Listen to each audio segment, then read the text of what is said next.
Remember that? Yeah. And she has to walk through these very dark woods to get to the Mad Hatter's Tea Party. And as she's walking through the woods, a face of a big Cheshire cat appears in the tree. Big smiling Cheshire cat face. And the Cheshire cat starts reciting this poem about the Jabbawockee. Oh, gee. And it starts out with what seems like double talk, but it's really not. And it starts out, "'Twas brilliant and the slidey toes, beguiling your in the wave. Willow trees were willowing, fishes were jumping in the pond." Okay, that's the first line of the start of it. "'Twas brilliant and the slidey toes, beguiling your in the wave. All mimsy with the burrow groves, and the mom rams out grave." Okay. Now comes the father's warning to the son, who decides to go out and kill the Jabbawockee with a sword. Wait for him in the woods. Beware the father's warning. Beware the Jabbawockee, my son. The claws that bite, the claws that... Beware the Jabbawockee, my son. The jaws that bite, the claws that catch. Beware the jump bird, and shun the frumious bandersnatch. He took his vorpal sword in hand. Long time the Manx own foe he sought. So rested he by the tum-tum tree, and stood a while in thought. As an offish thought he would. As an offish thought he stood. The Jabbawockee, with eyes of flame, came whiffling through the tulgey wood, and burgled as it came. 1, 2, 1, 2, and through the vorpal blade went snicker-snack. He left it dead, and with its head he went galumphing back to his father. "Ah, and hast thou slain the Jabbawockee? Come to my armor, my beamish boy. O frabjous day, Callooh, Calais." He chortled in his joy. "'Twas brilliant and the slidey toes, to gyre and gibble in the wave, all mimsy with the burrow groves, and the mom rams out grave." You gotta leave it back calm and peaceful again. Yay. Now there's a story that goes with that. Oh. When I was about 14 years old, I went away to prep school, Mercersburg, Pennsylvania.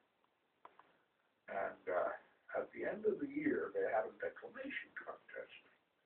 And anybody who wanted to recite poetry for a prize of $10, first prize, could enter.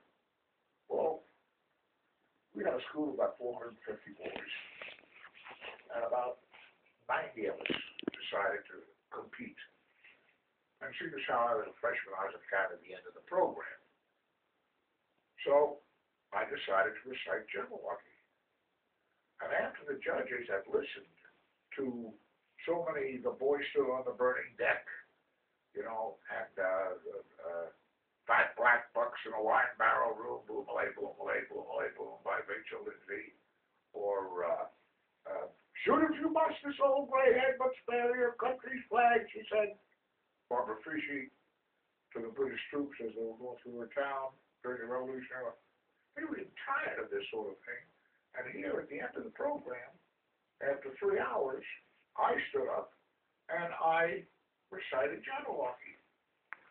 And I won the $10 prize, which was first prize, and walked away with the $10 and was able to buy a single barrel 20-gauge shotgun that I wanted from the local hardware store at 8:15. Yay, Papa! All right. 10 years goes by, and I'm on stage at Little Theater. We're doing a show called Visit to a Small Planet by Gore Vidal. And it's the story of the space saucer that lands in Arlington, Virginia, on this news commentator's lawn. Okay, now I've got the Eddie Mayhoff part, and Eddie Mayhoff was a bumbling fool type, like Edwin, you know? So we're at the end of the first act, and Mr. Creighton, the visitor from outer space, played by a consummate actor who was a good friend of mine. He was an optometrist in town, Joe Hirsch, had the part of Mr. Creighton, the visitor from outer space, who was a house guest at the news commentator's house. Well, what happened was that it was a hot May night, and the doors were open, but we were under the lights. We didn't have air conditioning in the theater then. And we were under the hot lights. It was about 100 degrees under the footlights and the spots. And sweat would pour out of our makeup, because in those days, we just used grease paint and powder. And the sweat would come through our pores and streak our faces with rivulets of sweat, to where the first 10 rows of audience could see streaks down our makeup. So what we would do is, as soon as we get off stage, we'd run back in the dressing room and powder down on top of the grease paint to hide the streaks of sweat. Well, Joe, this is opening night, Joe Hirsch, well, you got to go off stage, or the second floor of this supposed house, you got to go up a flight of stairs to a door in the flat, open the door, walk out onto a platform, then climb down a ladder and get back into the dressing room. Joe forgets all about getting me off stage, and he's supposed to do it this way. He's supposed to come back in from having just left us with a conversation in the living room, going upstairs, telling us he's going to take a shower. And he's supposed to come back in a few seconds later and say, "Oh, General, there's no soap in the shower. Do you have a bar of soap?" Well, naturally, being the general in charge of the laundry corps in Washington, D.C., I always carry a bar of soap in my tunic pocket. So I say, "Oh, yes, Mr. Creighton," and I take out the tunic suit, soap, and I go up the stairs, and I leave with him. And that's all right there. And that allows the young naval lieutenant and the Army nurse to make their entrance and have a conversation.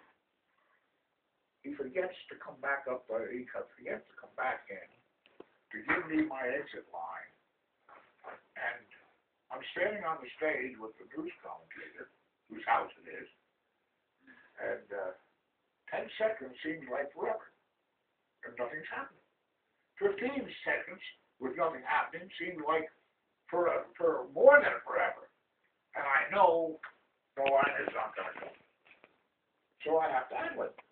So I say, "You know, Raj, this reminds me of a problem I had when I was a boy." Yeah. I said, "This is absurd. Here I am 6 months from retirement, and they throw this hot potato, this flying saucer, and this guy from outer space in my lap, and it reminds me of a poem I knew when I was a boy." And I launch into Jabbawockee. And I go through the whole thing, except for the last stanza. In the meantime, the director of the show is screaming backstage, and he's a little gay. And he's yelling, "Oh my God, he's ruining my show." Well, the book holder threw the book in the air, because they're not like this in the script. And he says, "He's ruining my show. Get the hook, get him off stage. Tell Joe to come back, give him his lines, whatever, but for God's sake, get him off stage." They rush back to the dressing room when Joe is totally down, his makeup, and they say, "For Christ's sake, get up there and give his exit line, or he'll be reciting poetry all night." So Joe comes up, goes through the door to the front of the flat, and he says, "Oh, General," and I'm not paying attention, I got one more stanza to finish off. And that was the same as the first stanza. It was further on the slide, he told the guy, "Giggle in the wave, old Mimsy with the borough groves and the long line." And I give the line, I give the last stanza again. And he throws me the line again, "Oh, General, there's no soap in the shower." "Oh, yes, certainly, Miss Creighton," and I continue on with the show. They never let me forget it. Never let me. Every time I go up for a tryout, "Give us Jabbawockee out." True story. And when was that? Oh, this probably back in the 60s. Oh. That'd be 40 years ago. That's funny. Wow. True.